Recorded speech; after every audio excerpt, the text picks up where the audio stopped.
Дархан Уул аймгийн татврын хэлтэс үзүүлж байна. Татвар төлөгч та бүгдэд энэ өдрийн мэнд хүргэе. Тээврийн хэрэгслийн татвар болон бусад төрлийн татварыг e-баримт аппликейшн ашиглан хэрхэн төлөх талаар, за мөн e-баримт аппликейшн ашиглан хэлбэршүүлсэн горимоор тайлан хэрхэн өгөх талаар товч мэдээлэл хүргэе.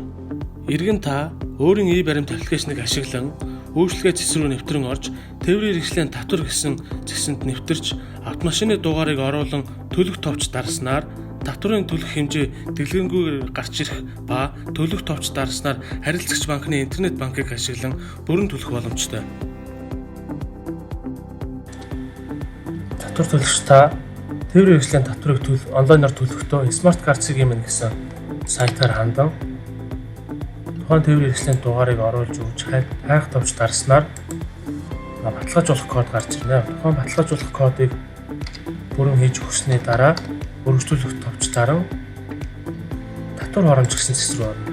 За тухайн татвар хоромж гэсэн зэс рүү ороход таны тээврийн хэрэгслийн төлөлтийн хэмжээ бол дэлгэрэнгүй харагдах ба төлөх товч даран за түүний дараагаар үйлчлэгээний нөхцөлийг зөвшөөрч өргөжлүүлэх товч дарснаар албан ёрох мэдээлэл гарч ирнэ. За тухайн мэдээллүүдээр өөрийн регистрийн дугаараа оруулж өгөөд за дараа нь утасныхаа дугаарыг оруулж өгөх нь байна.